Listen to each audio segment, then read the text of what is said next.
Let's take a brief look back to establish some context. He tells the story of how he entered this planet by transit. Like he usually did, he was reading during lunch on this typical school afternoon. Yes, he's a complete recluse who presumably spends his time reading or playing video games. He believes he's superior to everyone else, but that simply makes him a brain rot. That's the only reason I'm here, so I guess that makes sense for all of you weebs. Anyway, he tells the story of why he's alone, seeming like he's trying to explain himself, saying that it's because he didn't want anything to do with his peers. Haruka goes on to remark that the delinquents, the Valley Gals set, the jocks, the geeks, the class representatives, and the rest of them are merely there if he had to divide the class into any categories. NPCs, goddamn them. He is, after all, an NPC, but his conceit must be too great to allow that. Now let's get back to the real tale of how he was transported. The magic circle that Haruka had read about in the book materialized as he rested his head on the desk. Everyone in the class, including the jocks and the masculine men, began to worry extremely badly. They all behaved precisely like gay men or K-pop idols would. Our main character approached the door and tried to open it to flee, but the door would not even slightly budge. Climbing the ceiling was his only viable escape route. In the hopes of being spared, he climbs the ceiling, but the magic circle reaches out to him as well, and he soon finds himself in a completely white area. There is nobody else there but him, the child realizes as he glances about. Rather, he discovers an elderly guide who appears to be in a state of panic and who was formerly considered a god in this location. It turns out that Haruka is the only student still to be transported, while the rest of the class has already been transported to the other planet. The word transported gives me the impression that I'm telling the story of an illegal people transporting documentary. He had to configure his isekai stats and other things because the elderly man had instructed him to hurry. Then a large screen materializes in front of him. Ordinarily, everyone receives 50 points to utilize at the beginning. But this was the elderly man's first time transporting 43 people at once, so the stat board had a first-come, first-serve thing going on. Well, since he was pretty late, the only skills left were super crap ones, and he really did not want to have some leftover crap. So he throws a tantrum and starts to shake the old man back and forth, and the old man gives him all the leftover skills after getting annoyed, and he gets transported to this new place. Well, yay, sort of a win I would say, since he got multiple skills, just all the crap ones. My dude is left shocked as he sees the place he got transported to. It was a forest. He has no clue what to do and how to handle things further, so he picks up the bag he got and sees that the bag can hold infinite items. I bet it still won't be able to handle your McDonald's eating ass, so try going to the gym to lose some weight. The items inside were kinda crap, but it is what it is, he gotta live with it. Then, Haruka checks his stats and wears the stuff he got in the bag, and then gets on his way to form a party, or just build a home for himself for now, and he seems pretty motivated. Though it's kind of difficult to see in the woods, he chooses to try on the lenses he received and discovers that they actually allow him to see everything, including the attributes and energy levels of other objects, as clearly as day. In essence, he gained the ability to appraise things with those lenses, and as a result, he is able to gather food and drink since he is aware of what can be toxic and what he can consume without running into God again. He locates a brook, fills up on water, and retrieves more for later. He then chooses to enter the cave after seeing it, despite his fears that it may be home to monsters or that he may be severely burned. Having manners, he knocks but gets no answer. He realizes that it's empty. Anyways, he walks in and decides to settle in with the stuff he got in the bag. He puts up the tent and uses his temperature magic skill to light up a fire. With that done, he falls asleep and gets through the night. His first day in another world as a loner was a success. Now he has to do something that is a woman's job, cooking. Because, well, he is still bitchless, and he gotta cook for himself, so he makes some food with the stuff he collected, and after he's done eating, he goes outside to see what more he can do to survive in this world. As he is collecting stuff for the temporary residence he decided on, the cave, he hears the bushes rustling. So he takes a peek and sees some goblins, which of course scare him. He checks their stats and wonders what he should do, realizing that he has to fight them someday, so he needs to start practicing right away. That is so manly. I don't quite know why he's so bitchless. So he goes and attacks the goblins and slays them using a stick with his magic, and just like that, he wins his first battle ever. After a while, the evening falls and he goes to the stream, washes his face, and feels proud of the great kills he made today. He goes back to the cave and gobbles down the mushrooms he collected. While returning from the fight, he also brought back one of the sticks of the goblins, which is just as useless as your father's reproductive organ. Then he checks his stats and gets happy over the fact that his stats literally doubled and he's on level 2 now. He gets happy like a baby knowing that he literally just used his stick to do that. Well, I used my stick to make your mama delay her periods for 9 months, nothing big in it. While still in the cave, he realizes he gotta work more on his calisthenics so he doesn't get captured by the goblins and get beat up. The next day, he is quite tired of the mushrooms he's been eating and he could use some meat. Anyway, he thinks about how the class rep would not approve of it and eats all his mushrooms super quick because he knows he has to keep his strength up. His appraisal skill got a boost too, but he finds it sort of confusing because he was used to it being the way it was. In any case, he goes outside to practice his enhanced and newly learned magic abilities. He runs faster than before and leaps from one spot to another. The youngster does not appear to be missing anything from his previous life, and he is clearly quite anxious to try out his new abilities. He shrugs off the thought of eating a mushroom because he has been eating only that for the past 3 days and feels like he could throw up at the mere thought. He starts looking for meat the way a drug dealer looks for his 1 gram of dropped pot. He hears rustles while he is suddenly experimenting with his new abilities, and sure enough, it's goblins. But these ones are stronger. However, he kills 2 of them and questions whether he could have eliminated the remaining 3 because he is more stronger now than he was before. God certainly works in odd ways, for immediately 3 more goblins appear, but since he isn't very skilled at this point, he chooses to hide. He's concentrating on his practice when he notices a rabbit, and his eyes dart out, craving meat. His mouth is watering in the same manner that a woman's mouth waters at the sight of a 6'5", blue-eyed trust fund man in finance. So he catches the rabbit right away, and he begins to make his way back to the cave when he hears some noise and sees some shadows, which surely weren't goblins. Using his assessment abilities, he determines that it was his classmates who were all loitering in groups. He makes the decision to hide from them since he truly doesn't want to be teased by them. When he notices the class representative, his heart skips a beat, and he tells himself to go talk to her. Once a loner though, always a loner. He kills himself because at last he feels free to exist in this world and not have to rely on others to guide him. Even though he has known the class representative since he was a young child, he decides to stop himself since that gives him a strong, powerful feeling. They appear to have grown up as classmates although still being loners, and probably have social anxiety, which is why he is giving excuses, or maybe he just really likes his freedom, which Americans think they have too. But seriously, y'all gotta wake up because it's just not the North Koreans who are the enslaved ones. So this man chooses his freedom over the chances of losing his virginity, which any sane man would never do. Maybe it's just the late night hours that are making me think like that, but I'm pretty sure Andrew Tate would approve of Haruka choosing to stay strong and not bending down to get laid. As the delinquents approached, one of them squinted, convinced he'd heard rustle in the bushes nearby. With a swagger that practically screamed, "I'm definitely up to no good," he crept closer to investigate. Haruka's heart raced as he held his breath, hoping they wouldn't discover his hiding spot. When the delinquent pushed aside the leaves, all he found was a confused bunny, twitching its nose as if contemplating life's greatest mysteries. The delinquents exchanged baffled looks, shrugged it off, and ambled away, leaving Haruka both relieved and slightly embarrassed for the poor rabbit. Curiosity got the better of him, so he decided to follow the delinquents. Surely they were up to something juicy, maybe even plotting a grand scheme of rebellion. As he trailed behind, he strained to listen, fully expecting to overhear some riveting conversation. Instead, he found himself subjected to a surprisingly detailed analysis of their class VP's chest. It was baffling how seriously they discussed it, as if it were a topic worthy of an academic dissertation. Haruka facepalmed internally, realizing he'd risked being caught by delinquents for this nonsense. Where was the intrigue? The strategic planning? Instead, he felt like he was eavesdropping on a bunch of high school philosophers in the midst of a rather ridiculous debate. Despite the absurdity, he couldn't shake the worry gnawing at him. Without any rules to rein them in, who knew what trouble these guys might stir up? Haruka imagined all sorts of chaotic scenarios, sneaky pranks, wild escapades, or perhaps a spontaneous karaoke showdown. But then he remembered the class rep, the fearless leader with a talent for shutting down shenanigans faster than a lightning bolt. She always managed to intervene just in time, ready to restore order with the authority of a seasoned pro.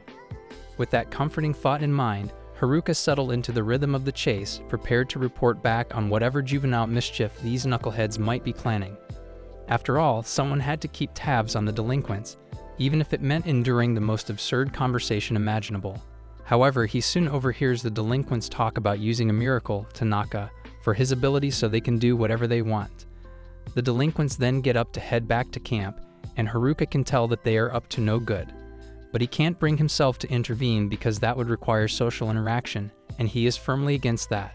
He heads back to his cave and starts grilling some mushrooms, but then he notices something that completely devastates him. His loner skill just leveled up, meaning even his status board recognizes him as a loner. This is probably because he chose to avoid his classmates, but still, it's not the worst thing that could happen. If anything, he would like to level up more because his overall level is still only 3. The main reason for this is that he has 2 skills that he can't level: Jack of all trades and dummy skills. To be honest, he's not even sure what the skills do.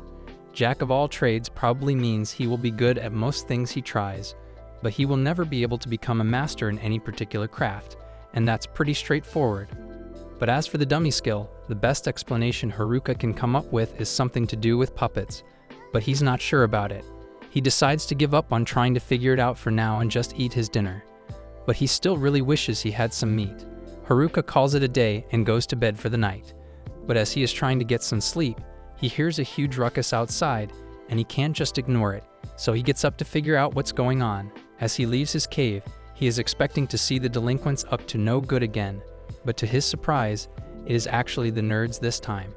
They are currently fighting a bunch of goblins, and it looks like they are having a bit of trouble. So Haruka considers helping them out, but he changes his mind once he sees their stats. They've got skills that are way better than his, and they are all level 16 while Haruka is still level 3. He figures they'll be alright without him, so he turns to walk away. But just before he leaves, he spots 2 goblins sneaking up behind the group, and the nerds are already struggling. If they get attacked from behind, they'll be wiped out for sure. Haruka is still on the fence about whether he should help them or not, but then he remembers a time the nerds shared their holographic Charizard with him, and he decides that they are worth saving. He runs out of the bushes with a stick in hand and easily one-shots both goblins in one swing. He then turns to the nerds and asks them if they are alright. The nerds are fine, but they are shocked to see Haruka out here. Once they'd gotten reacquainted, the nerds thank Haruka for his help. But he is having a hard time communicating with them since he hasn't spoken to real people for a long time now. He eventually takes them all back to his place, and the nerds are all amazed by how nice the interior is considering it's a cave. Haruka explains that he learned a little earth magic and crafting to help with the remodeling, but the nerds still think it's impressive that he did all this by himself. Haruka prepares a drink for them all and asks why they are in the middle of the woods so late at night. The nerds suddenly fall silent when the topic is brought up, and after a few seconds, they tell Haruka that they are actually on the run from the rest of the class right now. It all started after the class first got isekai'd here, and at first, everyone was just surprised by everything that just happened. But they were soon faced with the reality that they were stuck here, and they started freaking out over it. A few of them were calmer about the situation, like the popular girls, who seemed more annoyed than scared, the jocks who were trying to figure out what to do but knew nothing about isekai, and the nerds who were totally within their element. The class rep was just as confused as everyone else, but she had the common sense to realize that crying in an unknown forest is a good way to attract unwanted predators and get them all killed, so she tries to get everyone to quiet down. However, it was too late, as a group of goblins had already found the class, and the class rep had no idea how to handle these monsters. So she starts freaking out. Everyone else is freaking out as well, even the delinquents. But the nerds know someone has to handle this, so they all activate their skills so they can take down the goblins. The gym bros join in to help, and soon enough, all the goblins have been defeated. But it still isn't safe to be out here, so the class rep gets everyone's attention and says they should all find somewhere safe to stay before they get attacked again. A little while later, the class settles on setting up camp by the river, and the nerds take house. The class rep asks how many people can stay there, and Haruka explains that it could probably fit around 200 people if some of the furniture is moved around and the indoor pool is emptied. The class rep feels a little jealous hearing this, seeing how well Haruka has managed on his own. She can't believe that while they've been barely getting by, Haruka has been living in a house so big and fancy that it even has a pool. Meanwhile, the other girls are all looking at Haruka with even more admiration now, impressed by how much he's accomplished on his own. As much as she hates to bother him, she asks if she and the other girls can stay with him for the night since they are all currently homeless. Haruka freaks out because it's one thing to invite guys to stay over for the night, but this is an entire class's worth of girls, and he's having a hard time controlling himself. Once he calms down, Haruka begins leading them all to his house, but because of all the time he has spent roaming these woods, Haruka is far better at getting around. One of his skills is even giving him helpful pointers to keep him going in the right direction. Eventually, Haruka makes it back to his house with the girls, and after catching their breath, they are stunned by the magnificence of Haruka's house.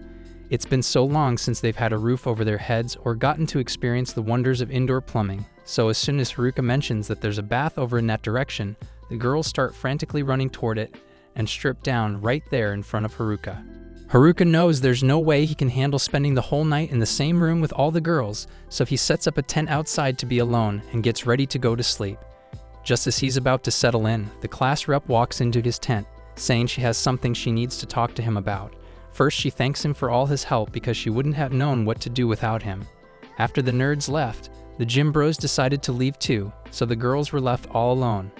It's been really tough for them, but now that they've had a bath and a nice meal, the girls are feeling much better and are in good spirits again. Even though things seem to be okay now, the class rep feels like she's failed as a representative because she couldn't handle everything on her own. Haruka thinks she's being too hard on herself, pointing out that she's been the one holding the group together and keeping the girls safe this whole time. The class rep admits that may be true, but she feels like they just got lucky. They didn't run into any monsters, but if they had, she wouldn't have been able to protect the class as the nerds could.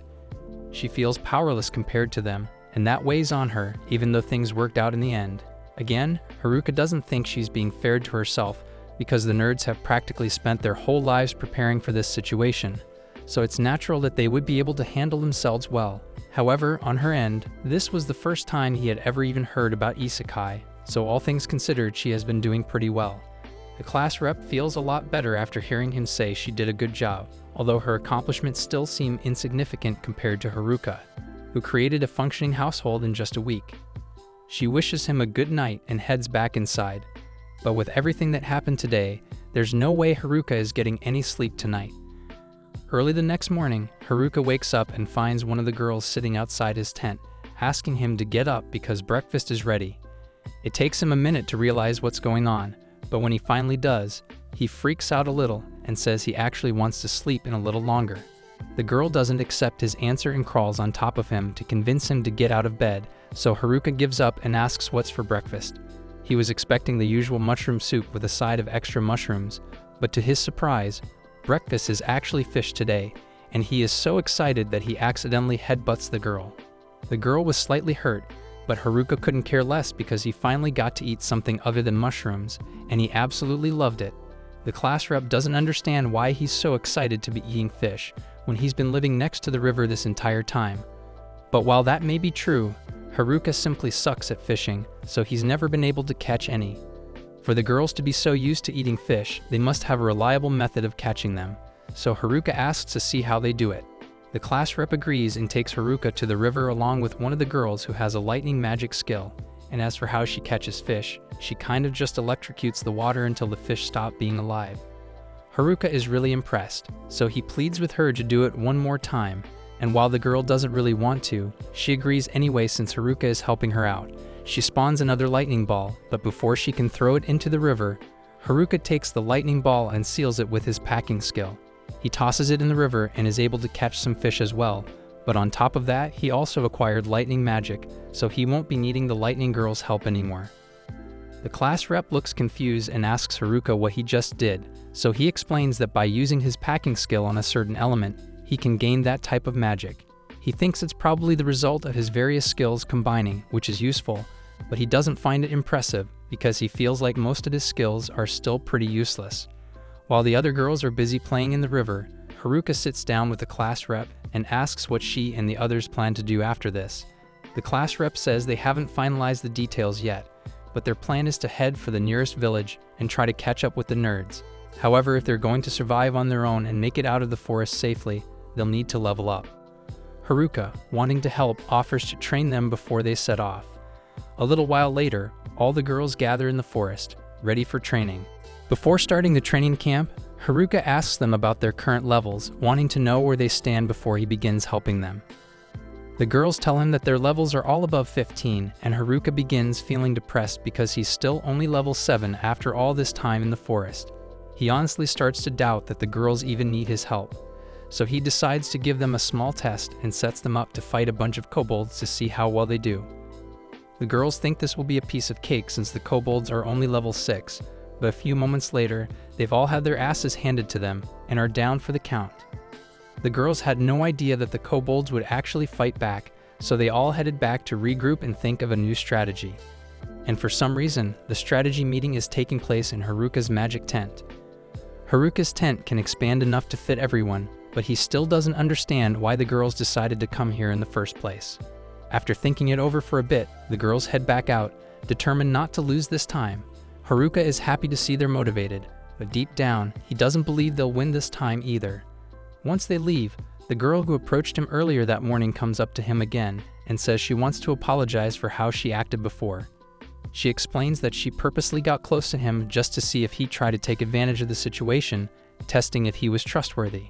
At first she didn't trust him, but after seeing how he gave them a safe place to stay and food to eat, and is even helping them learn how to fight, she admits she now feels like she can trust him. She tells him she'll be back in the morning to wake him up with his breakfast. Haruka is glad to know she trusts him now, and he tells her he's looking forward to seeing her tomorrow, even though he still doesn't know her name, so for now he decides he'll just call her Fish Girl. The next morning, Haruka is happy to receive a fish from Fish Girl, but then he hears the other girls talking about going out to fight kobolds again for revenge. But before they can leave, class rep calls them back and says they need to train first because they are definitely going to lose again if they go back to fight now. She suggests they should practice fighting goblins, but when they actually start a fight against the goblins, it doesn't go well for the girls. Despite this loss, some of the girls still think they are ready to fight the kobolds, although a bunch of them pretend to be sick to avoid having to fight anymore. Haruka doesn't have a good feeling about how things will turn out, so he stays ready to jump in if he needs help.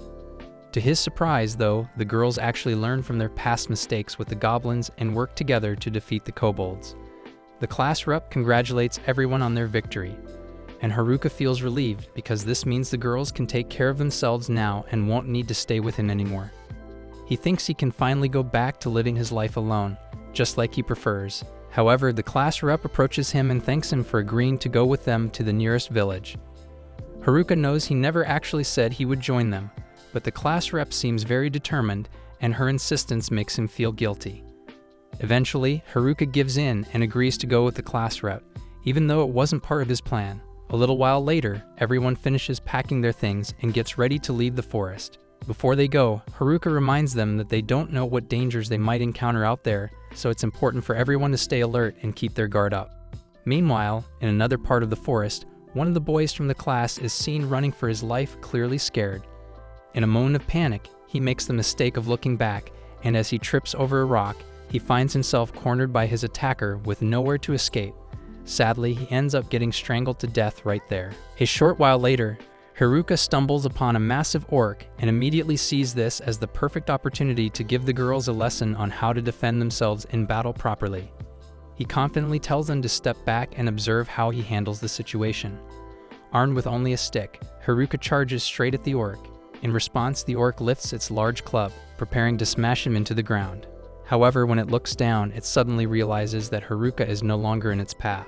Haruka has cleverly hidden himself behind a nearby tree, and due to the orc's slow movements, it stands no chance of hitting him. Despite his evasiveness, Haruka knows he can't just dodge forever and must find a way to fight back. He starts strategizing, recalling how the nerds had informed him that physical attacks are mostly useless against orcs. The best way to take down a creature like this, he remembers, is by relying on a heavy dose of magic, rather than brute force. Hira pulls up his stat window to check if he has any usable magic, and he's got all the elements at his disposal, thanks to his packing skill. But before he gets the chance to use any of them, the orc finds his hiding spot and uses his club to destroy the tree. So Haruka is forced to dodge its strikes until he has finally had enough and appears behind the orc with his stick, knocking it to the ground. It turns out that the orc died from that, and he wasn't expecting that, since physical attacks aren't meant to work against this thing. The girls are upset because they didn't actually get to learn anything from him one-shotting the orc. So Haruka apologizes and says he will use magic to defeat the next one so they can learn. The next time Haruka spots an orc minding its own business, he prepares a flame spell in his hand and casually chucks it at the orc. As the spell collides with the orc's face, the monster goes down and doesn't get back up again. The girls are even more upset because they'll never learn to defend themselves if he keeps killing everything instantly. Later that night, the group finds themselves with an abundance of pub meat, so they decide to celebrate with a barbecue. While everyone else enjoys the feast, Haruka stays busy in the background, setting up numerous traps to ensure they aren't attacked while they sleep.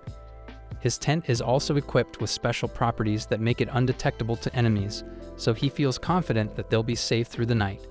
Once he's finished, Haruka turns his attention to planning the route for the next morning. He activates his max skill to scout the path ahead, but suddenly, his perception skill alerts him to the presence of someone nearby.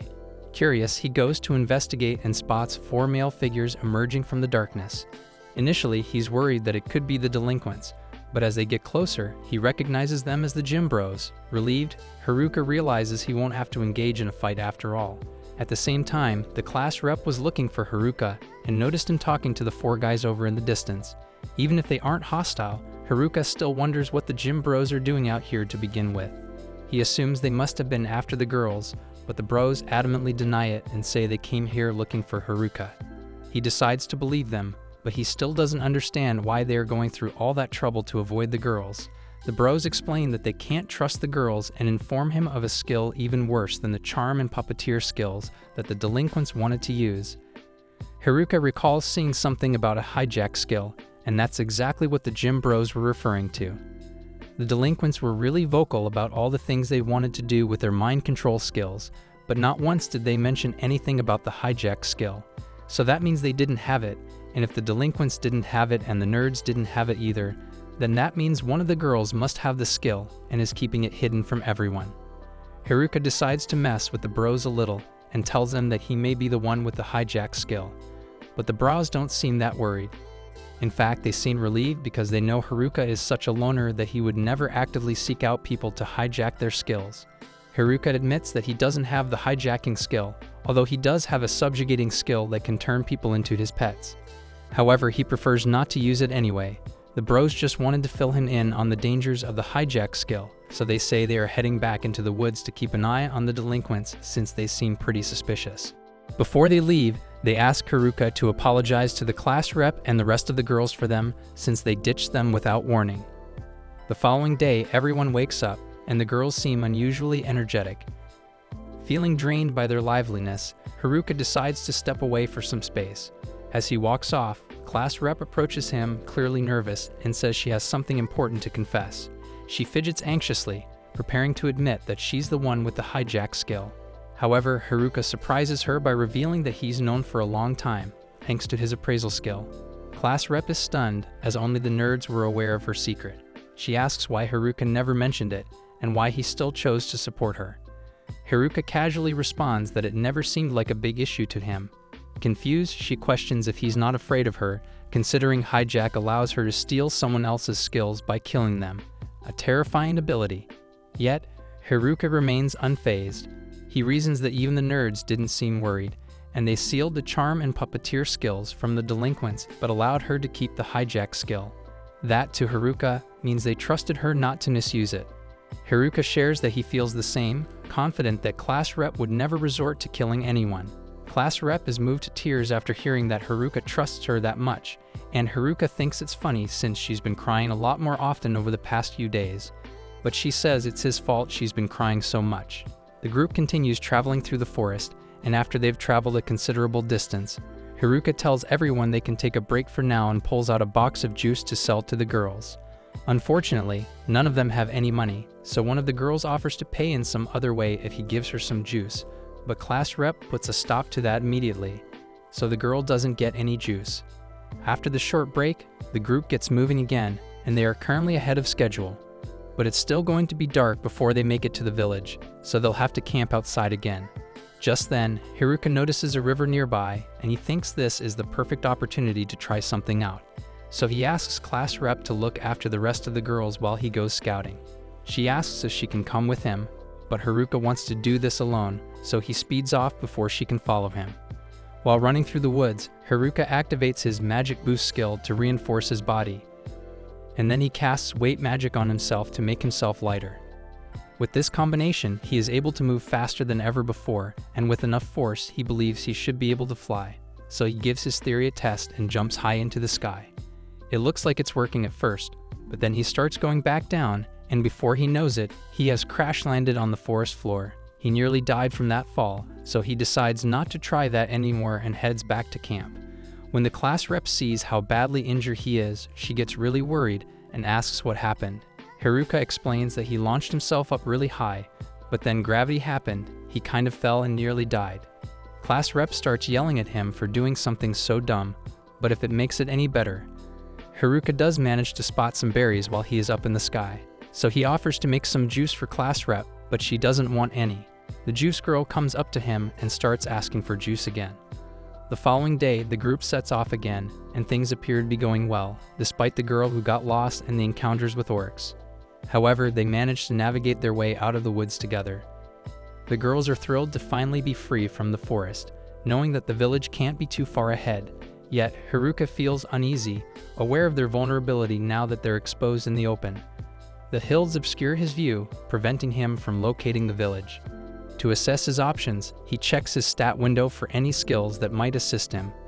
To his surprise, he discovers a new skill, airwalk, likely gained from his earlier failed flying attempt. Eager to test it, he gives it a shot, and to his delight, finds himself walking on air.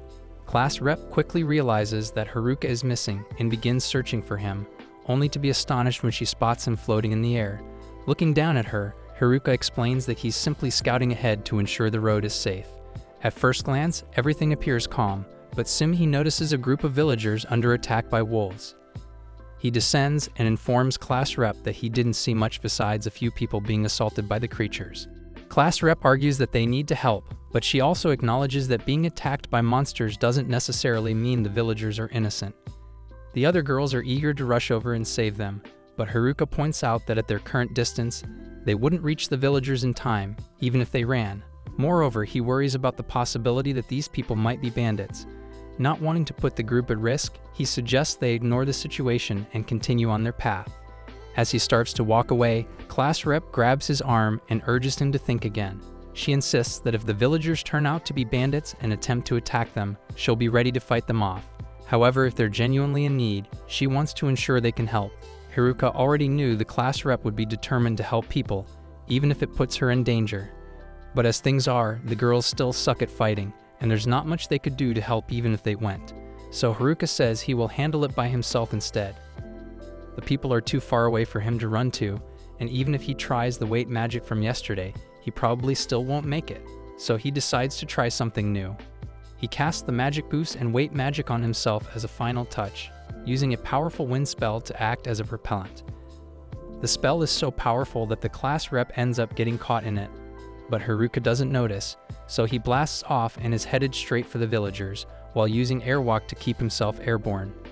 Haruka suddenly feels a tug on his cape and turns around, only to be taken aback by Class Rep clinging to him for dear life. She's clearly terrified and explains that she got caught up in his wind spell, and now they're too high up for her to let go, so she's forced to come along for the ride. As they near the villagers, Class Rep urges Haruka to stop, but he realizes he never actually considered how to land safely. This oversight results in a crash landing right in the midst of the battle between the villagers and the wolves. The impact knocks Class Rep out cold, but in an unexpected turn of events, all the wolves are instantly killed upon landing, leaving the villagers in utter shock and disbelief at what just transpired. While the Class Rep is still out cold, the leader of the group thanks Haruka for saving them and introduces himself as Ofter, and his friend as Gaik. If Haruka hadn't shown up, Off's entire party may have been wiped out, so he is truly grateful to him. Haruka asks what they are doing out here, so Off and Gaik explain that wolves have been attacking merchants out in these plains. So the Adventurers Guild put out a request for the wolves to be exterminated, and they thought they could handle it first, but they quickly got overwhelmed. Their carriage has been destroyed, so they are going to have to carry everything back to the village by hand. And since there's not much for Haruka to do until the rest of the girls catch up, he decides to share some of the roasted mushrooms he carries on himself for emergencies. Gaik is surprised Haruka would share something like this with them since these are aniquickrecaps mushrooms, and they are extremely rare because they restore a person's stamina almost immediately. The rest of the girls from the class soon show up, and they are excited to meet the elf and knight ladies at Off's party, so they all get along well. Off offers to lead them all to the town he came from, so before long, the group arrives at the town of Omu, and they are excited to finally be back in civilization. Meanwhile, deep in the forest, the delinquents have been steadily leveling up over the past few days. With a significant boost in their experience, they now set their sights on targeting the girls to exact their revenge. However, before they can carry out their plans, they realize they need to have their puppeteer and charm skills unsealed. Therefore, they decide to confront the nerds first, hoping to retrieve those abilities before going after their true targets. After leveling up a lot recently, they're ready to go after the girls for revenge. But first, they need to unseal their puppeteer and charm skills, so they plan to target the nerds. Meanwhile, the girls happily explore the city, admiring everything around them. But class rep reminds them they're broke and become adventurers, and even then, you'd have to be in a party to qualify. But if Haruka wanted to register as a solo adventurer, he would have to be at least level 20. However, he's only level 9 right now, and his skill prevents him from forming a party, so he's going to be unemployed for a long time. Later that night, class rep leads everyone to the place the guild set up for them to stay. When they arrive, Haruka gets nervous because the building reminds him of a love hotel. But it's just regular lodging, so they all say goodnight and go to their own rooms. In the morning, they gather at the diner for breakfast, where class rep excitedly shares that the town is known for being very safe. This means everyone is free to explore and enjoy the day as they like. The girls are thrilled and start planning a shopping trip for later, knowing they're now well prepared to manage on their own. Haruka, seeing their set, decides he'll head back into the woods as soon as he gets paid for his crystals. Speaking of which, Haruka heads to the guild after breakfast to see if they are done appraising his magic stones. But when he gets there, he is met with sincere apologies because they don't have enough money on hand to pay him all at once. The guild master appears and personally apologizes to Haruka, asking if he'd accept payments from the guild in installments. Haruka agrees, showing his understanding, and the guild master expresses his gratitude. Meanwhile, he offers Haruka the amount for the magic stones already appraised, handing over a bag containing 8 million era. Based on what Haruka and class rep have gathered since arriving in Omu, they realize the currency here holds the same value as money back on Earth. With this, Haruka has just become rich. His payment is so high because he brought in more Fank stones than the guild has ever seen. And he also defeated those green wolves, so that contributed to the payout. Since he just got a small fortune, Haruka decides to do a little shopping before heading back into the forest, and Getek says he knows a place that Haruka might want to visit. Haruka assumes Getek is taking him to a flashy adult place, but to his surprise, Getek only leads him to an old, worn-down weapon shop. Getek explains that this shop gathers unique gear from dungeons, and considering Haruka's unusual needs, Getek thinks this is the perfect spot for him to find the right equipment. Though the shop seems shady, Getek reassures Haruka of its quality. Trusting Getek, Haruka decides to browse, but he insists on trying items first to see their effects. Even though the items look odd, their abilities are impressive, so Haruka ends up spending the entire day there, buying as much as his budget allows. Just then, he notices a necklace that looks good. The only description his appraisal skill gives is that it fits 7. Come to think of it, Haruka got the same message when he tried to appraise his villager set, so he decides to ask the shopkeeper if he knows what fit 7 is supposed to mean. The shopkeeper explains that in the case of the necklace, it is able to combine the effects of up to 7 items and allows the wearer to use them all at once. That sounds really useful to Haruka, and if the effect also applies to his villager set, then that means he can stack even more effects onto his equipment. It's about to begin sorting through all the items for the best effects to combine, but just then, class rep shows up and starts yelling at him for staying out so late. Haruka realizes that he has been here for a while, but he still has a lot more stuff he wants to try out. However, as he is holding one of the items, it suddenly starts reacting, and before he realizes it, all the items in front of him get combined into one. The shopkeeper is furious because Haruka hasn't paid yet, and everything he grabbed is worth over 10 million. Haruka panics, realizing he doesn't have that much money, so Getek steps in and begs the shopkeeper to take 8 million instead. Reluctantly, the shopkeeper agrees. The next day, Haruka is miserable, knowing he's blown all his money and is now completely broke. He wants to go outside to gather crystals to earn more, but there's a problem. Only registered adventurers are allowed to leave town to hunt monsters, making it impossible for him to go out and earn anything. He already tried to sneak out with some of the girls, but class rep caught him and started yelling at him some more. He has the perfect plan to sneak out without class rep spotting him. His villager cloak was combined with an invisibility cloak, so with this, he should be able to make it out of the city unnoticed. He sneakily walks past class rep and the other girls, and he feels bad for leaving them without saying anything. Class rep would definitely try to stop him if she found out. Haruka manages to successfully escape the lodging, and once he's outside, he makes the misguided decision to take off his invisibility cloak. As he tries to jump over the wall, two girls who are outside spot him and curiously ask where he is going. Startled, Haruka panics and accidentally crashes his family jewels against the wall, which causes him to fall back to the ground. In pain, he yells at the girls, expressing his frustration for scaring him so suddenly. The girls, however, just explained that they were only trying to find out why he was attempting to jump over the wall. Their innocent question surprises him, making him realize they were only concerned and not trying to cause trouble. Haruka recognizes the girls as part of the athletic group, but one of them is missing.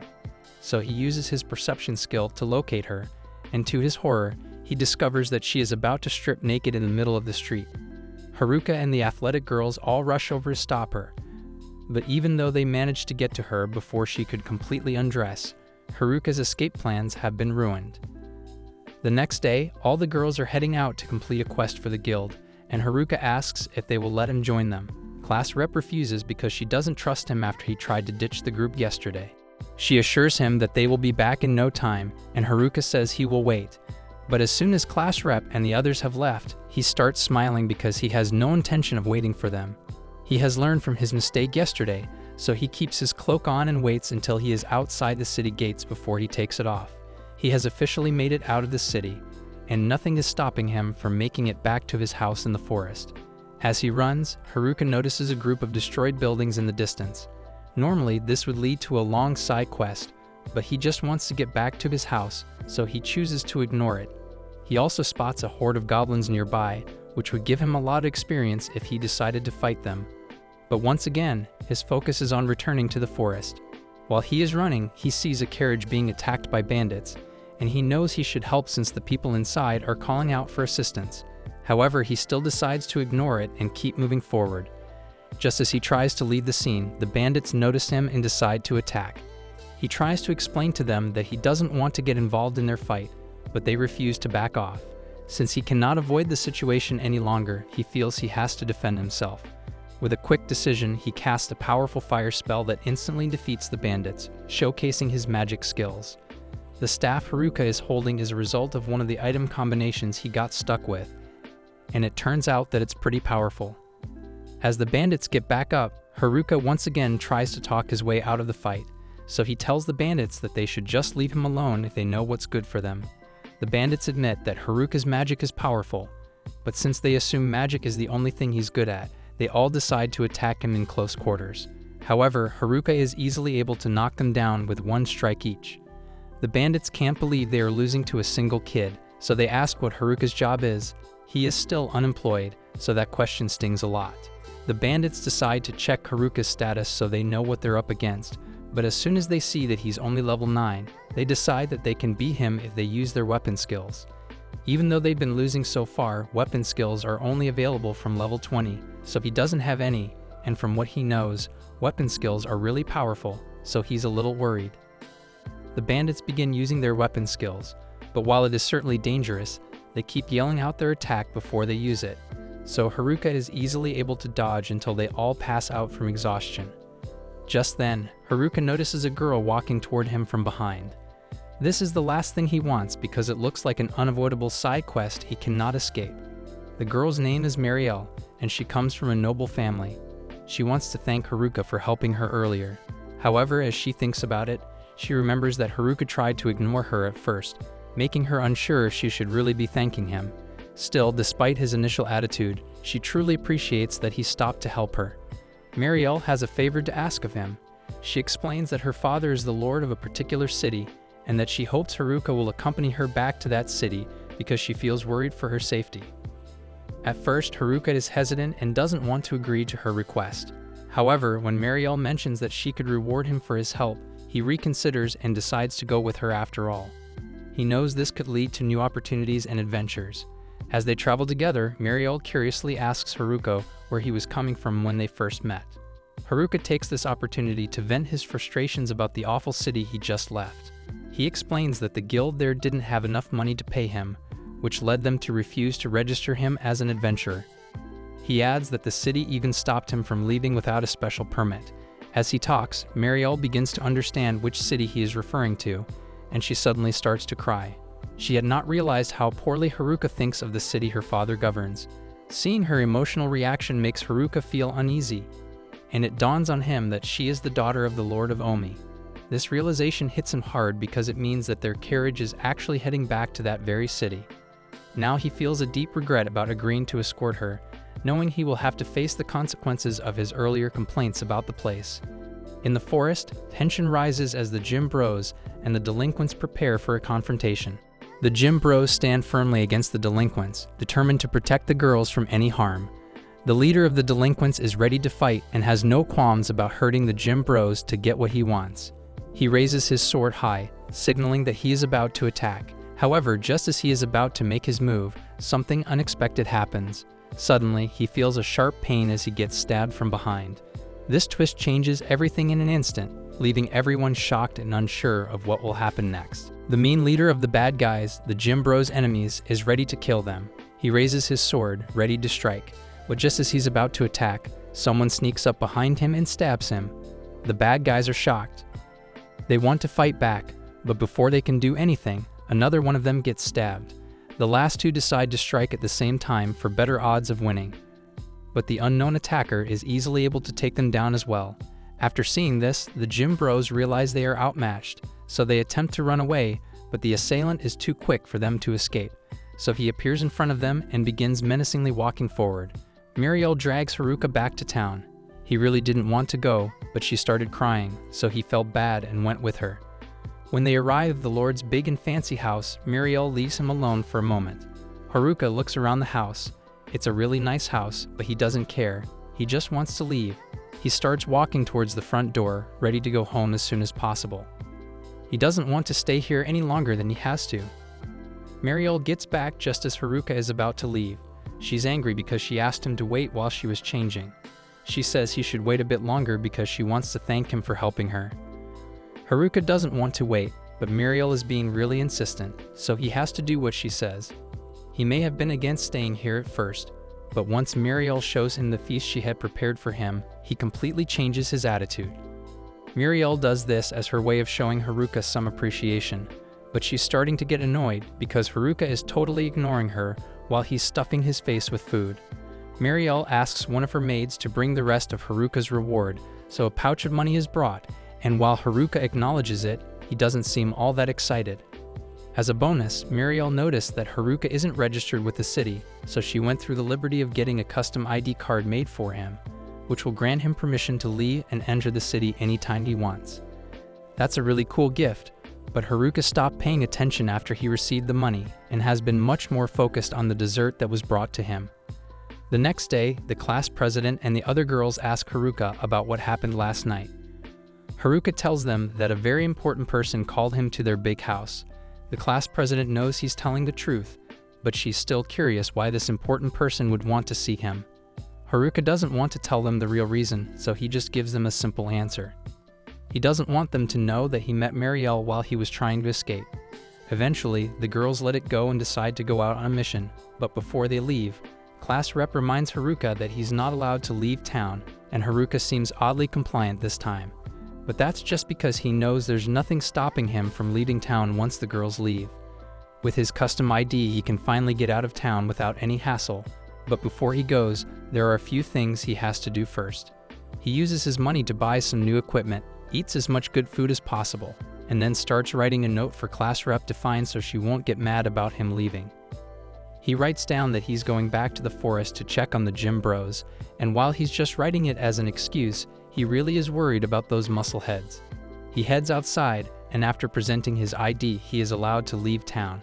And this time he won't let himself get distracted by any annoying side quests. Haruka returns to the forest. He's relieved to see that everything looks the same. He can't wait to get back home. But as he's walking, a big, ugly orc suddenly jumps out from behind a tree and tries to hit him on the head. Luckily, Haruka is strong and fast. He quickly dodges the orc's attack and hits it with his stick, killing it instantly. It's really strange to see an orc here. Orcs usually live deep in the forest, far away from here. Haruka wonders why this orc is so far from its home. And that's not the only strange thing he discovers, because he finds a human blood trail nearby. He knows the blood couldn't have come from the nerds since they are too strong to lose to anything in the forest, so he assumes it must have come from one of the gym bros. Haruka follows the trail of blood until he finds the gym bros. They're lying under a tree, covered in blood and barely breathing. At first, Haruka thinks they're dead, but as he gets closer, he realizes they're still alive. He quickly uses all his healing potions on them, hoping to save their lives. After a while, the gym bros slowly start to regain consciousness. They tell Haruka what happened. Haruka had thought that the bad guys, the delinquents, had attacked them. But the jocks tell him that all the delinquents are dead. Haruka is surprised. He asks if the nerds were also attacked, but the jocks don't know. They think the nerds are probably safe because they left the forest a long time ago. They can tell that Haruka intends to go after the person who did this, so they warn him that Tanaka is insanely strong now, so much so that they barely last a couple of seconds against him. Plus, he stole all their overpowered weapons, so now he's even stronger than he was before. They think he must have been planning this whole thing from the moment the class got teleported here, and they don't know if they'll be able to stop him. But they know who his next target is going to be. Of all the students still alive, the class president is the most likely target. The class president has a special power that Tanaka, the bad guy, wants. Haruka thinks Tanaka might try to hurt the class president to get this power. But only 3 people know about this power, the class president, Muriel, and Haruka. So Haruka is wondering how Tanaka found out about it. The jocks figured it out because Tanaka kept asking them where the class president was. When they couldn't tell him, he hurt them really badly. They didn't want to go looking for class rep, since that would put her in danger, so they came to the area around Haruka's house in hopes that he would find them before they died. With how strong he is, they are sure they'll be able to win if they all fight together. But Haruka doesn't know if he really wants to get involved in a battle like this in the first place. He specifically wanted to avoid side quests, but if class rep is being targeted, he has no choice but to put a stop to it. However, he makes it clear to the jocks that this is a battle he will be fighting alone. The jocks try to talk him out of it, since going alone is insanely risky, but when they see the look in his eyes, they realize he is serious about it, so they agree to let him go alone. Haruka tells the jocks that they should go to town and meet up with the other girls. He tells them that they should say sorry to the class president because they left her earlier. Haruka watches the jocks leave. He thinks it might be helpful to have them fight alongside him, but he's also worried. If Tanaka defeats them all, then no one will be left to warn the girls about the danger. He decides it's best to fight Tanaka alone. He needs to be fully prepared for the battle. Meanwhile, back in the village, the class president is very worried about Haruka. She knows he left the city, and she's concerned about his safety, as well as that something bad might happen to him. The other girls tell her there's nothing to be worried about since Haruka will definitely come back. Back in the forest, Haruka is thinking over his game plan against Tanaka because the jocks told him that Tanaka has incredibly powerful weapon skills. Even the weapon skills of no-name bandits are frightening, but something Haruka learned after dealing with them is that a weapon skill animation can't be cancelled once it is started. Haruka thinks that if Tanaka tries to attack him with a special skill, he needs to find a way to counter it. Haruka needs to get stronger or level up. He needs to fight stronger enemies to get more experience points. Just then, he sees a group of goblins. They're attracted to the blood of the jocks, and they're pretty strong. Haruka fights and kills all the goblins, hoping to gain experience. But even after defeating them, his level hasn't increased. He wishes he could fight something even stronger. Just as he thinks this, a huge goblin king appears. Haruka gets ready for the toughest fight of his life. The goblin king is strong, and its attacks are also really fast, but Haruka is able to jump out of the way at the last second. The Goblin King is incredibly strong and dangerous. If it hits Haruka, he'll be dead. Haruka knows he can't fight it normally. He needs to think of a clever strategy. He uses a special power to combine all his other powers into one super powerful move. With this new, combined power, he can move incredibly fast. He zooms past the Goblin King and attacks it with incredible speed. The Goblin King is defeated. He's really glad to see that his idea to combine different skills worked out so well, but in the middle of his celebration, a terrifying presence appears behind him, so he's forced to fall back and prepare for another fight. This monster is a Goblin Emperor, and it's already at level 50, while Haruka is still only level 9, so he doesn't think there's any way he can beat this thing if he fights it head-on. His only option is to try out his combined skill again, so he activates it and charges straight at the Goblin Emperor. Haruka tries to attack the Goblin Emperor, but it doesn't work. The Goblin Emperor is incredibly strong. It gets up after Haruka's attack like nothing happened and starts attacking him even faster. The Goblin Emperor is using special powers to fight, making it very difficult for Haruka to defend himself. Haruka needs to find a chance to attack back. He waits for the perfect moment, and then he attacks the Goblin Emperor in the chest. The Goblin Emperor flies backward, but it's only a temporary setback. The Goblin Emperor starts to heal itself, ready to continue the fight. If regular attacks aren't going to get him anywhere in this battle, Haruka thinks he's going to have to make up another combined skill. But before he can do that, the Goblin Emperor uses one of its weapon skills and launches powerful slashes at Haruka. Haruka barely manages to block the attack, and with all these injuries, his chances of winning aren't looking good, but he has to keep going if he wants to become strong enough to protect his friends. He gets back up and charges at the Goblin Emperor in a desperate attempt to defeat it. By the time morning comes, Haruka is the last one standing, and because of his efforts, he's gained 2 levels. Now that he is level 11, Haruka heads back to his house to check out his status window. Just as he expected, his new level has granted him several new skills, but he's not sure if it will be enough for him to beat Tanaka in a fight. Still, with his made-up skill, he's able to attack in a split second to take advantage of the weapon skill animation, so he's just going to have to hope things work out in his favor. Later that night, Tanaka, the bully, goes to Haruka's house. Haruka has been waiting for him. Haruka remembers when Tanaka was always picked on by the jocks, but now Haruka knows that Tanaka was just pretending to be weak. He was waiting for the perfect moment to get revenge. Meanwhile, the girls are walking back to town after a long day of exploring. As they walk, they see some strange men sitting outside the town walls.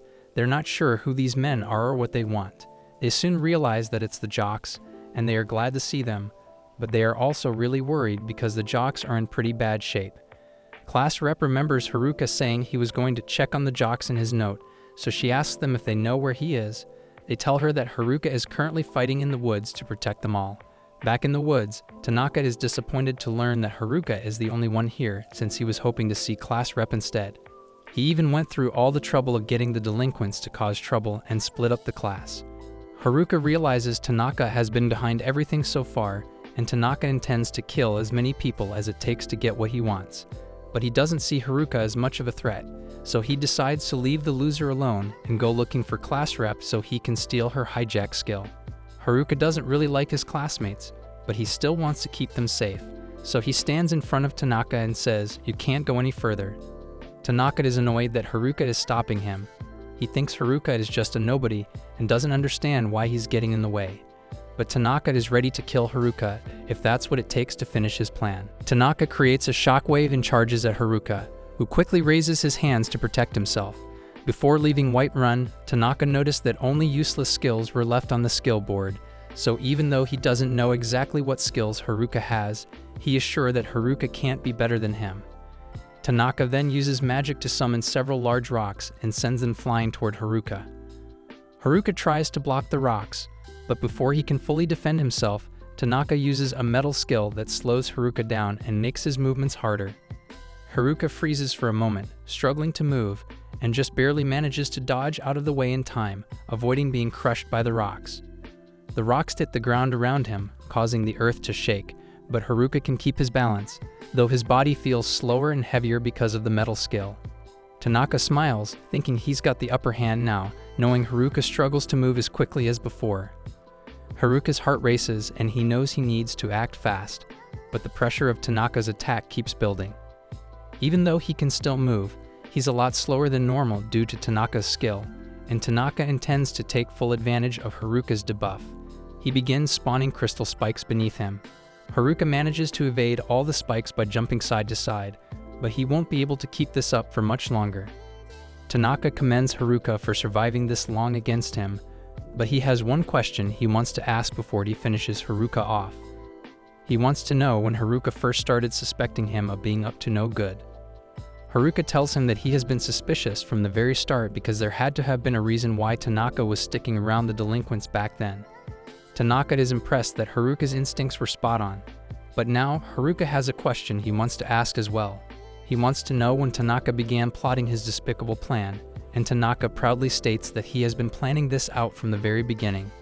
It was a bit of a setback when he realized that the class rep had gotten the hijack skill instead of him, but once he got his metal skill, a skill that allows him to interfere with the movements of others to an extent, he knew he could still come out on top. He played his cards right. Tanaka tries to trap Haruka with magic roots, then shoots a huge fireball at him. He thinks this will finish Haruka, but Haruka surprises him by absorbing the magic and coming out unscathed. Haruka wasn't sure if it would work, but he was glad he put that magic-absorbing vine on his staff. While Tanaka is shocked, Haruka attacks.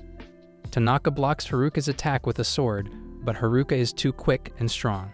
Sure, he was surprised that Haruka managed to block his fire magic, but magic isn't his only means of attacking.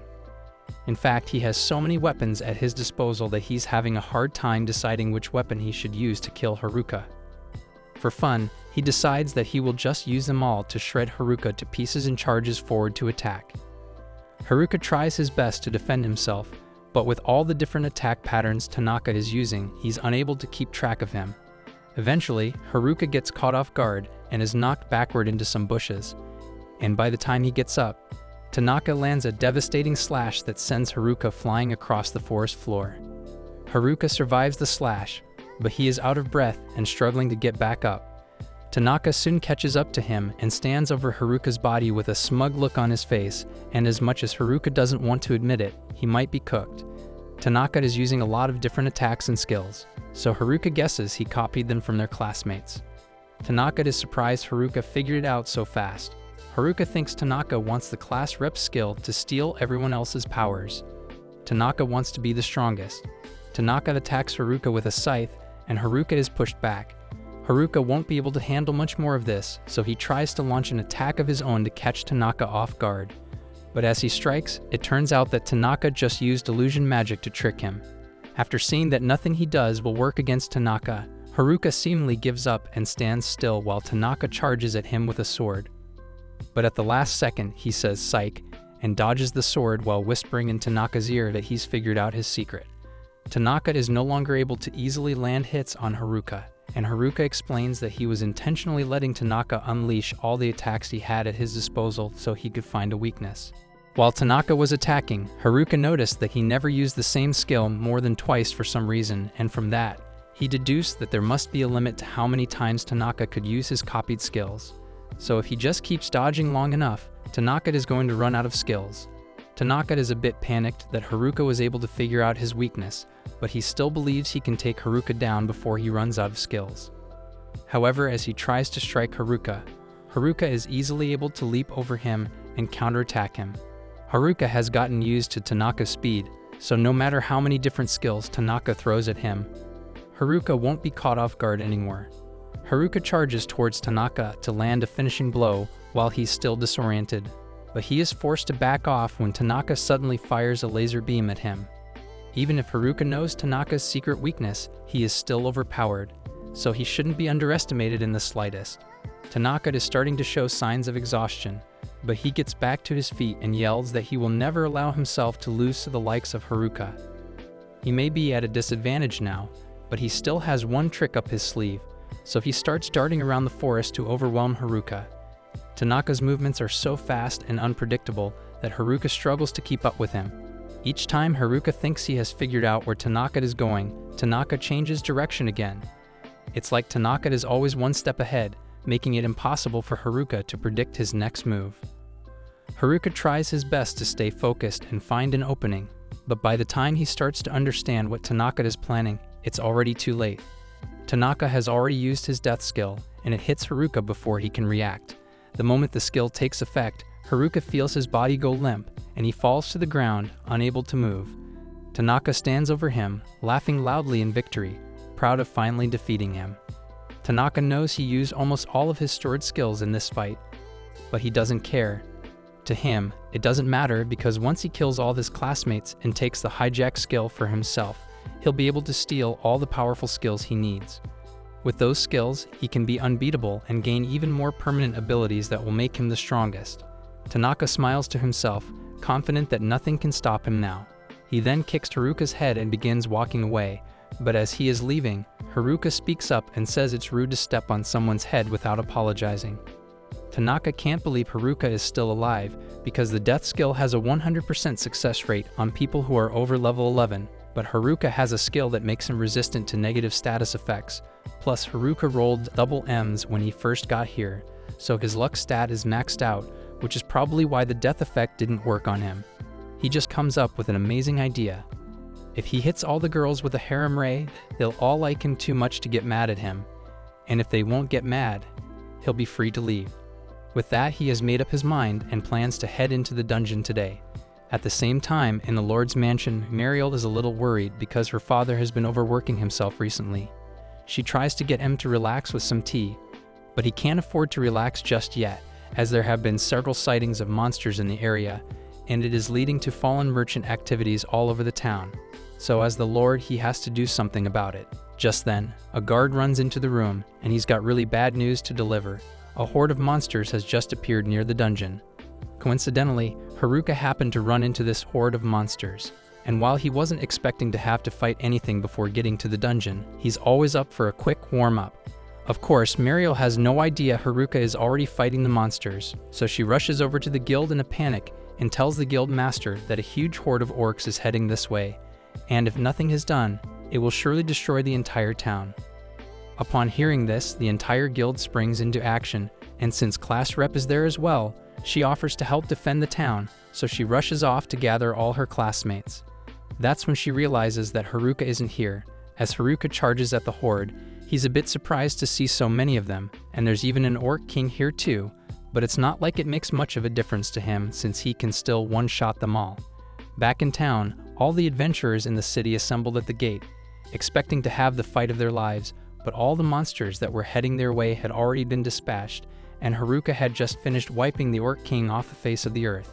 Now that he's done with that, he takes a moment to think since it's pretty strange that this many orcs showed up at once, but at the same time, he doesn't really care, so he decides to forget about it and continues heading for the dungeon. He eventually locates the dungeon building and sneaks past the guard to get in without having any human interaction. Once he's inside, Haruka is amazed by how detailed the dungeon interior is, but he can't afford to let himself get distracted because he has a very important mission to complete. He begins looking for the harem ray, but he doesn't really know what it looks like, so he just wanders aimlessly until he comes across a random treasure chest in the middle of the hall. He's really excited and opens it, expecting to find some really cool items, but to his dismay, after using his appraisal skill to check their stats, he finds out that everything in the chest is a piece of junk.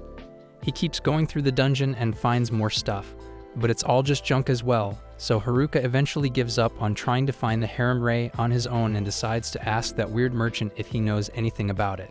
Once he gets back to town, everyone has been standing at the gate for hours now, waiting for the orcs to attack, and they are starting to think Mario might have been lying, but all of a sudden, they see something coming from the smoke, so they grade their weapons, but it turns out that it's just Haruka, who's sleepy from a long day of adventuring. Haruka has no idea what's going on here or why everyone looks so tense, so class rep runs up to him and tells him about the horde of monsters that are heading for this village.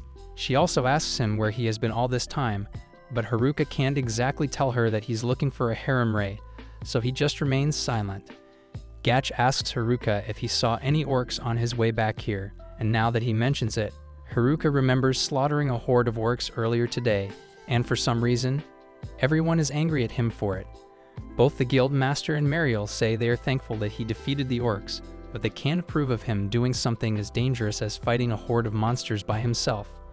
The guild master tells him that there have been reports of increased monster activity, including monsters making their way out of the dungeon, so there's a serious possibility that they may experience a dungeon stampede in the near future, and that's why he wants Haruka to promise that he won't do anything reckless anymore. Once Haruka is back in his room, he thinks about everything that happened today, and now that he's got the guild master and Mariel on his case as well, it's going to be even harder for him to get out of town without someone nagging him about it. The next day, he heads over to the magic item merchant, and the guy is not happy to see Haruka at all after what he did last time. But Haruka assures him that he's not here for magic items today. All he wants to do is ask a question. He asks where he can find the harem ray, and while the merchant doesn't know of any harem rays, he does know about the ring that boosts your charisma. That sounds exactly like the kind of thing Haruka is looking for, so he asks the merchant where it's located. Since it's not anywhere on the first floor of the dungeon, the merchant tells him there's no way an item like that would be on the first floor to begin with because someone would have already picked it up. It must be somewhere around the 50th floor of the dungeon, which no one has ever explored. There are 100 floors in total, but it's not a simple task to descend these floors since you must defeat each floor boss as you go. There's still a lot of stuff that remains unknown about the dungeon, but if Haruka intends to go down there, the merchant tells him that he's going to have to stock up on potions and recovery items.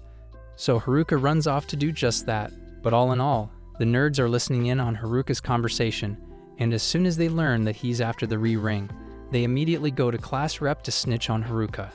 Once class rep finds out about the ring, she and the other girls get really worried because if Haruka ends up with something like that, they like him too much to say no to him, and then he'd be able to do whatever he wants, no matter what. They have to make sure Haruka doesn't get that ring, so they all set out to stop him. After stocking up on supplies, Haruka was on his way to the dungeon, but all of a sudden, his perception alerted him to the presence of several people behind him. So he turned around and found class rep and the entire class pulling up on him. He stops and asks class rep what everyone is doing here, but the class rep counters and asks him what he's doing here today. She tells him she knows he's after the ring, but Haruka denies it and makes up a lie, saying he's actually after the tree ring, a ring that would allow him to talk to animals. Yeah, no one is buying that, and since he's not going to be able to convince them to leave him alone, he just makes a run for it. Class rep and the rest of the class follow him into the dungeon, and he may be ahead of them, but if class rep gets the freeze ray before him, she would be able to force Haruka to obey her rules, and that would be really bad for his loner lifestyle. So if he starts sprinting again to create more distance, class rep calls out to him and says it's dangerous to run in the dungeon since he may fall into a trap. But Haruka says traps won't work on him since his luck stat is maxed out. Traps may not work, but poor construction is another thing entirely, because when Haruka puts his hand on the wall, it collapses, sending him falling into a near bottomless chasm. Class rep tries reaching her hand out to save him, but she's too late, so Haruka continues falling to his doom. He has been falling for a good minute so far, and I guess he forgot he has the airwalk skill because he doesn't know how to save himself. Eventually, he catches sight of the bottom of the pit, and that's when he comes up with an idea. So he uses earth magic to turn the ground into a cushion and break his fall. With how long he was falling, Haruka wondered if he somehow ended up on the 100th floor. It looked like there was only one path to follow, but he already knew that tunnel would lead him to the dungeon's final boss, and he didn't want to deal with that. So he starts thinking of ways to get out of here. He recalls that he has the airwalk skill and decides to use that to get out of here. But unfortunately, with how deep he fell, airwalk won't be able to get him out. He's got no choice left but to head down the ominous path, but on the bright side, falling into that trap and ending up in an unfamiliar part of the dungeon allowed him to unlock 2 new skills, trap detection and spatial awareness. He uses the skills to scope out the area, and thankfully there are no traps on the way to the boss's room, but he finds something even worse because it looks like he's actually on floor 101. So that means he has to fight the hidden boss, and that's going to be an extra hassle. Still, it's not like he has much of a choice in the matter, so he begins making his way through the hall. The mana in the air is so dense that he's having trouble breathing, but eventually he arrives at the boss's room and opens the door. As soon as he does this, a wave of mana rushes toward him, and he comes face to face with the secret boss of the dungeon, the Dungeon Emperor. He knows this is going to be a tough battle, so he uses his appraisal skill on it to see what he's up against, and to his horror, he discovers that the Dungeon Emperor is level 100. Meanwhile, class rep and the rest of the class have been descending the dungeon in search of Haruka, but they've already reached the 47th floor, and there's still no sign of him. The class is worried that he may have fallen to the bottom of the dungeon, but Shimazaki thinks Haruka could just use one of the portals that lead back up to the surface to escape. Unfortunately, Oda explains that the portal only appears after you clear the floor boss, and they don't show at all if you skip the normal path. so there's no chance of Haruka finding one. Everyone knows that Haruka is tough, but the legend of this dungeon says that the Dungeon Emperor lies at the bottom, and even the Dungeon King is nothing compared to the Dungeon Emperor. The girls are starting to worry that they might be ill-prepared to rescue Haruka, since they don't have the equipment needed for such a deep dungeon dive. But Class Rep doesn't want to leave him down there, so everyone decides to keep moving forward and make it down as far as they can. Meanwhile, down in the boss room, Haruka is weighing his options for fighting this thing. He appraised it, but he still couldn't see any of its skills, and the only info that shows up is the fact that this thing is the No-Life King. Haruka's leeches are extremely powerful when it comes to using magic, meaning he can afford to get into a ranged attack battle. So instead, he decides to attack it up close. He flash steps behind the Lich, and he thinks he has the upper hand, but at the last second, the Lich counters him with its sword.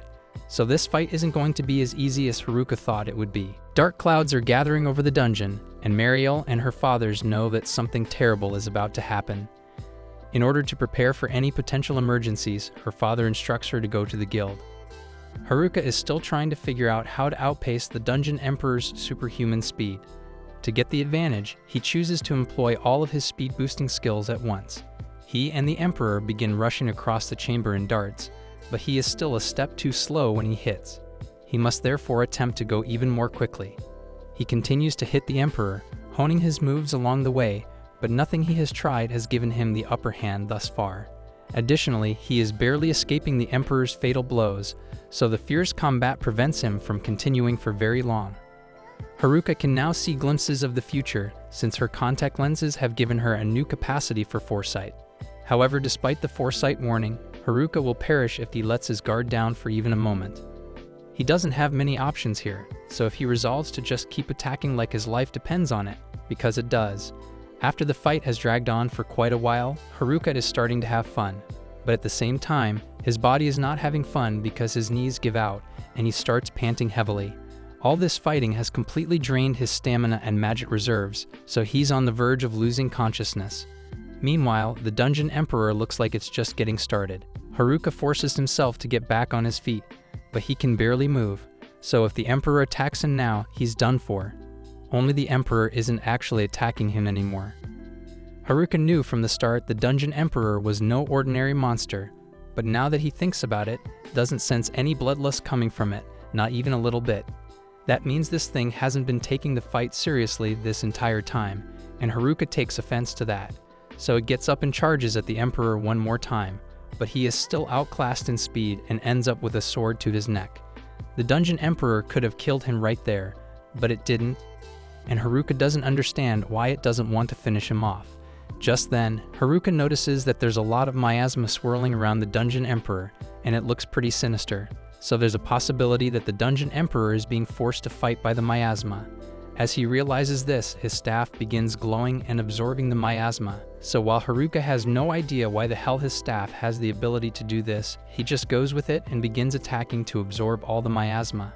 After a couple of swings, he manages to take out the concentration of miasma, and after it has all been absorbed, the Dungeon Emperor lowers its sword and just stands there.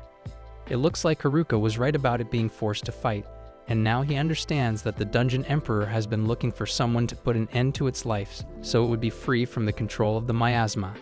That's why it didn't finish Haruka off when it had the chance, because it hoped Haruka would be the one to put an end to its suffering. Even though Haruka got rid of the miasma control in the Emperor, there's still a ton of ambient miasma in the area, so sooner or later, the Emperor is going to end up under the control of the darkness again. So Haruka needs to do something before that happens. At first, he considers killing the Emperor to get it over with, but he couldn't bring himself to do it, so he just hugs the Emperor instead because of all the pain she's had to go through. Coincidentally, this activates Haruka's subjugation skill, so the Emperor gets subjugated. While he didn't intend for this to happen, it works out great because the Emperor can't be controlled by the darkness if she's being controlled by Haruka.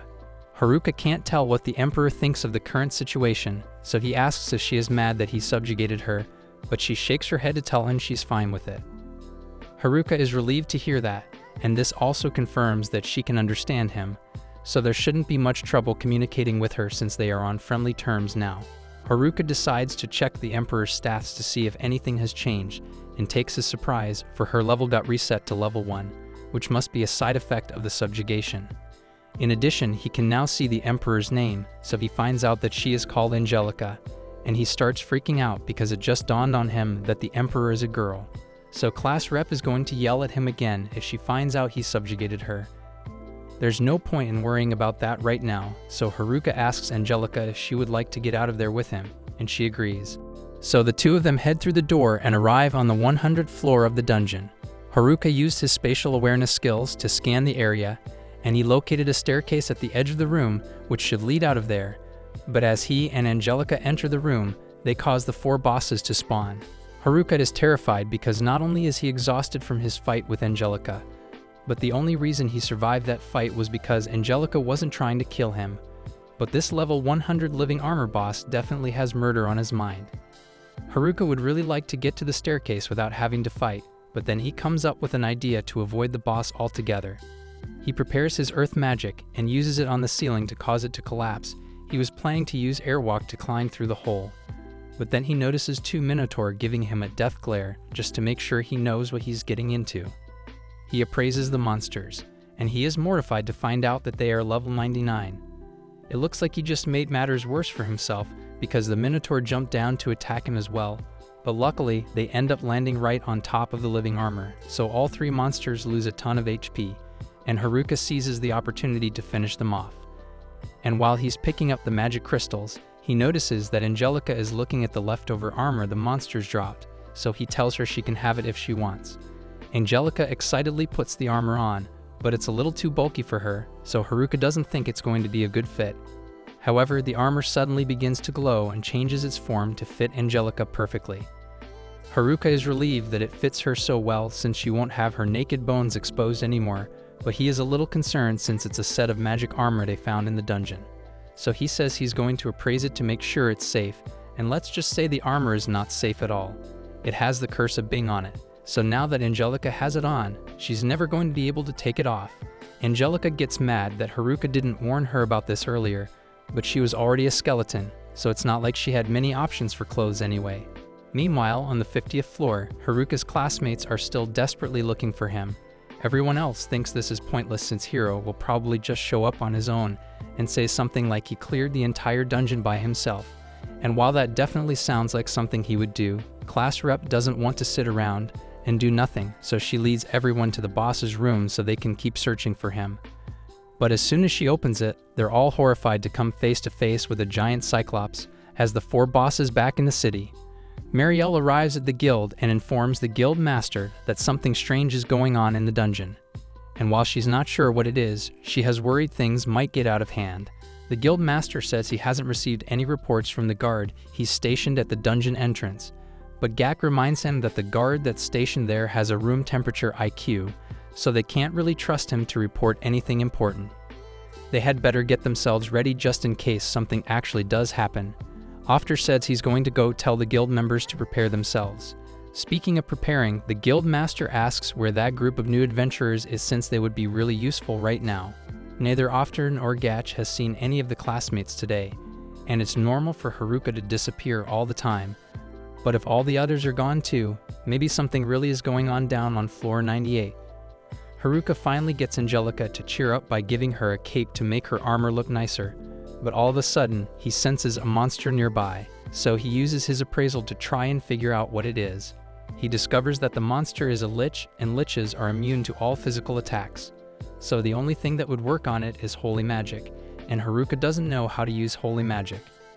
He contemplates trying to open a hole in the roof to get out of here without having to fight the lich, but he doesn't know what crazy monster might fall through, so he can't risk doing that again. He may not have holy magic, but his staff seemed pretty effective against the miasma, so Haruka tries his luck and pokes the lich with it until it eventually disappears. He still doesn't understand how it works, but a win is a win. He and Angelica continue climbing, and when they get to the 97th floor, they come face to face with a bunch of venomous moth monsters. Haruka doesn't want to fight the moths directly because the venom will probably kill him, so he decides to play it smart and creates a giant fireball to lure all the moths in before burning them to ash with it. They then move up to the 95th floor, and this time, they are faced with venomous caterpillars that spew really sticky string. Getting through here without getting stuck to the string on the floor would be really difficult normally, but Haruka just decides to use earth magic to roll up the floor and squash all the caterpillars in the process. Things have been going well so far, but when Haruka and Angelica arrive on the 95th floor, something is clearly different compared to the other floors. They are suddenly attacked by the boss of this floor, and it's a living sword, but for some reason it's level 100 instead of 95. The sword tries to slash Haruka, but Haruka dodges out of the way and sneaks up behind it to counterattack. Unfortunately, the sword spots him before he can land a hit and moves out of the way, so Haruka is going to have to think of something else to stop it. The sword is moving in ways no humanoid could ever match, and to make it worse, it's even got helper swords that can attack Haruka from all directions, so there's no way he could even keep up with this thing. Just as he says this, he realizes that there's someone here who is fast enough to keep up with the sword monster, so he calls over to Angelica and asks her to tag in real quick. Angelica is more than happy to help, so she pulls out her sword and starts getting serious so she can take this thing down. The sword monster realizes that it's in deep trouble now, so it gets all its helper swords in formation and tries to block Angelica's attack. But as she charges at it, she easily slices it in half with one swing. Haruka is shocked that Angelica is still so strong since bosses usually get downgraded when they become allies, but with their combined strength, he's sure the two of them will be able to get out of this dungeon in no time. Meanwhile, on the 50th floor, Haruka's classmates are fighting for their lives against the Cyclops, and they are losing. Several of them have already been injured, so if they take another hit from that thing, they are going to be done for. The guys are all wondering what Haruka would do in a situation like this, and it's not like he has ever given them good advice, but they know Haruka would never give up in a situation like this. So Kazaki and Oda come up with a plan together that might work. They pick the class rep off the ground and fill her in on the details, but she's against the idea since it's way too dangerous. However, they don't have many options, so class rep ends up agreeing and Kazaki takes his position on the front lines to face the Cyclops. The Cyclops may be powerful, but it's slow, so Kazaki thinks his acceleration skills should allow him to outpace it long enough to land a blow on its head. The girls in the class provide cover fire to keep the Cyclops distracted while Kazaki approaches, but just as he was about to enter striking range, the Cyclops uses its other hand to swat Kazaki away like a bug. He's really disappointed in himself for failing to land a single hit on the Cyclops, but it's fine since this was all part of the plan. He was just a decoy to keep the Cyclops distracted while Oda got his attack ready, and once Kazaki was out of the way, Oda used his ability to snipe the Cyclops through the eye. Meanwhile, Haruka and Angelica have just made it to the 85th floor, and the boss fights are getting a lot easier, but all of a sudden they feel a tremor throughout the dungeon, and it seems like a dungeon stampede might be on the horizon. The second wave of monsters is getting closer and closer to the city of Omu, and the adventurers gathered outside the city walls are doing everything they can to stop the monsters from getting in. The situation looks very bad, and it feels almost impossible to stop the monsters with the small force they have. Despite this, the guild master stands strong and tells everyone to give their best effort, reminding them that they have to protect their city no matter what. Meanwhile, deep inside the dungeon below the city, Haruka realizes there isn't much time left. If they don't hurry, the city could be destroyed. He looks at Angelica and asks her urgently if they can move faster. He knows they need to speed up and finish their climb as quickly as possible to get out of the dungeon and back to the city. Angelica doesn't mind, so the two start running to clear the remaining floors as quickly as possible.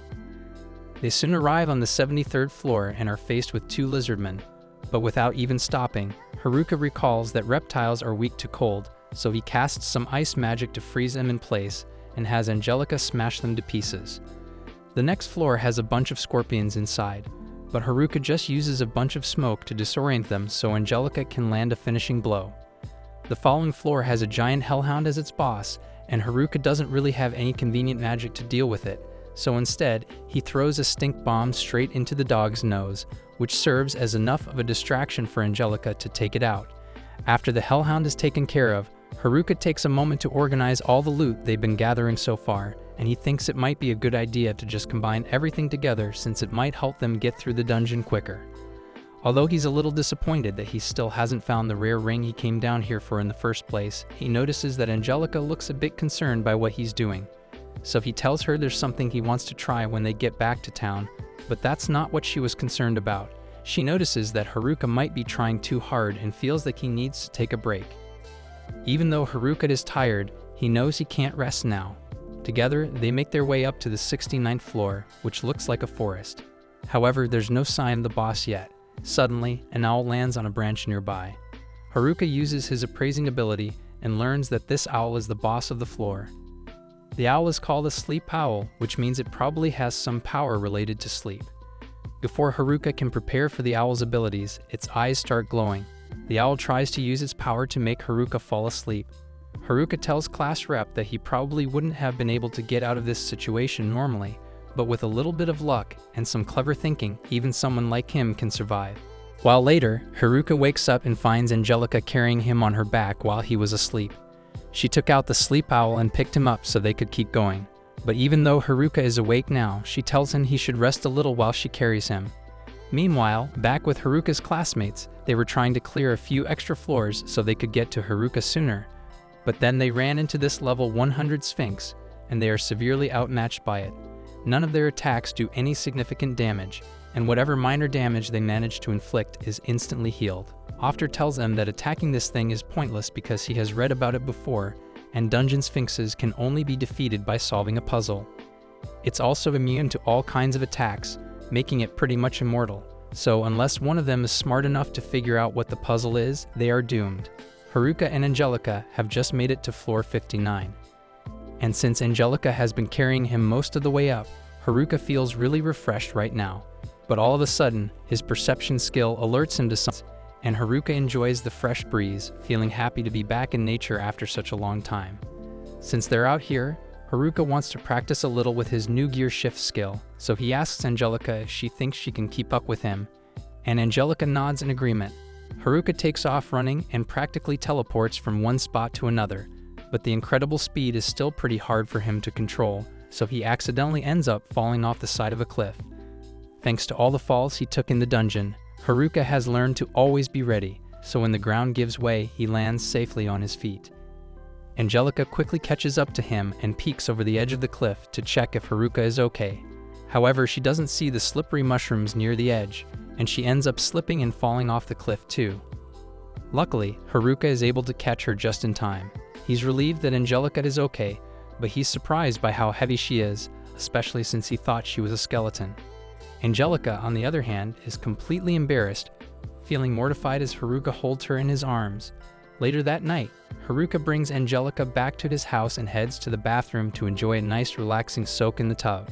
He even jokingly offers to let Angelica join him in there, but Angelica doesn't realize the offer was a joke, so she takes him up on his offer and walks into the bathroom.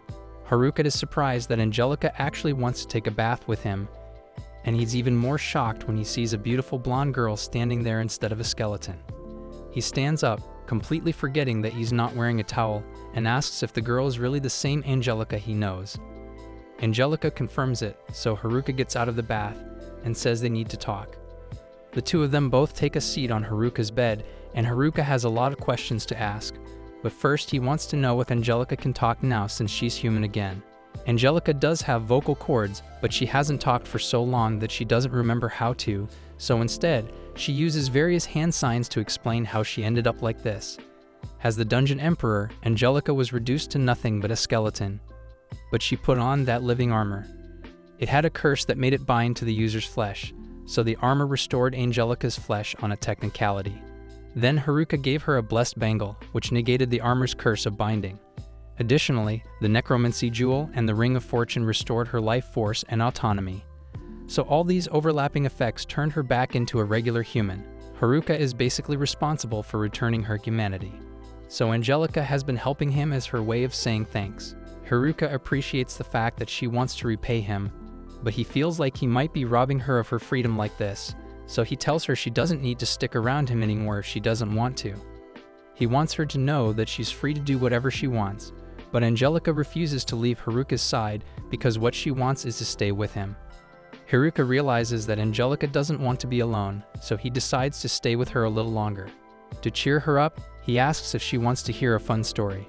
From there, Haruka spent the entire night yapping about whatever came to mind, and Angelica really enjoyed listening to him. The next morning, Haruka and Angelica head out, and Haruka asks Angelica if she would like to have a little training match with him. Angelica isn't opposed to the idea, but she wonders why he suddenly wants to fight. So Haruka explains that he has been working on a new skill recently, and he wants to test it out to see how much he has improved over the last couple of days. Angelica agrees to help him practice, so the two of them face off against each other. Haruka already knows Angelica was holding back against him when they fought in the dungeon, so now that he asked her to go all out against him, he's sure she will be a lot faster than before. Haruka and Angelica spar. Angelica, with her incredible speed, charges forward. Haruka uses his new skill, Gearshift, to dodge her attacks. He distances himself and prepares to counterattack. But Angelica is too quick. She blocks his strike and hits him on the head. Haruka falls, defeated. Angelica checks on him, and he assures her he's okay.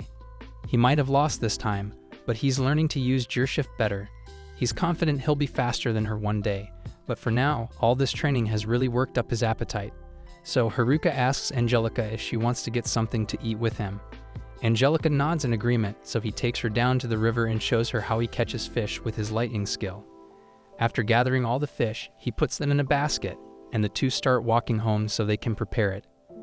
But Haruka is getting sick of grilling the fish all the time, so he suggests they should make a hot pot instead. When they get home, Haruka starts working in the kitchen, and Angelica wants to help too. But she has never used a kitchen knife before, so Haruka gets behind her to give her some guidance, and Angelica seems to be enjoying it since she gets to spend quality time with Haruka. Once the meal is finally ready, it looks amazing, so Haruka and Angelica dig in.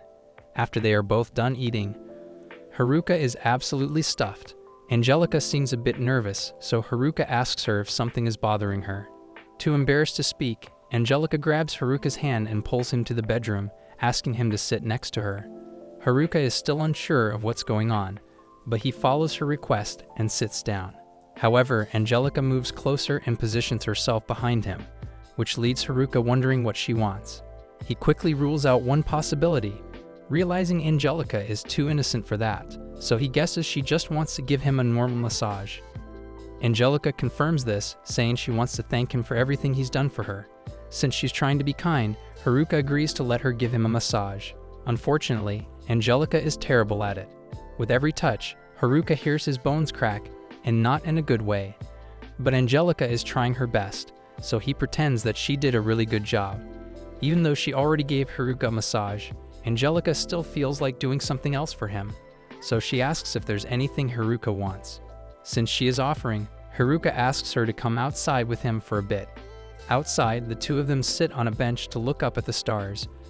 But Angelica is feeling a little embarrassed, so she's keeping her distance from Haruka. He tells her she doesn't have to sit so far away from him and gives her a head pat, but that just makes her even more embarrassed, so she backs away from him. She wants to convey her feelings to him properly, so she tries her best to say the words, but she's still having trouble speaking, so she turns away in shame. Haruka tells her she doesn't have to push herself so hard because he knows she's trying her best to make progress.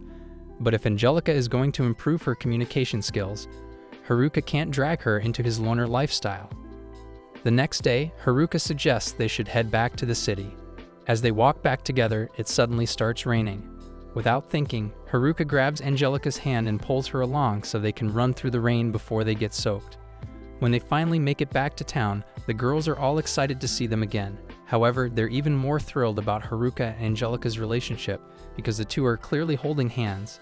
Haruka and Angelica quickly realize what they're doing and both become embarrassed, letting go of each other's hands. But by then, it's already too late because all the girls have already noticed. So they all swarm around Angelica and start asking all kinds of details about the time she spent with Haruka. Angelica is a little overwhelmed, so class rep blows her whistle to break it up and officially welcomes Angelica back. Haruka thanks class rep for looking after Angelica and says he will be counting on her from now on.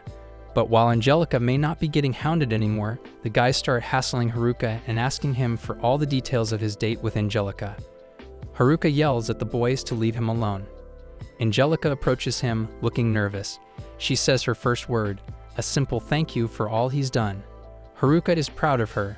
He realizes everyone faces their own challenges, making them all loners in a way, but they have each other. With this thought, Haruka feels at peace. He can now focus on mastering this world, alone but not lonely.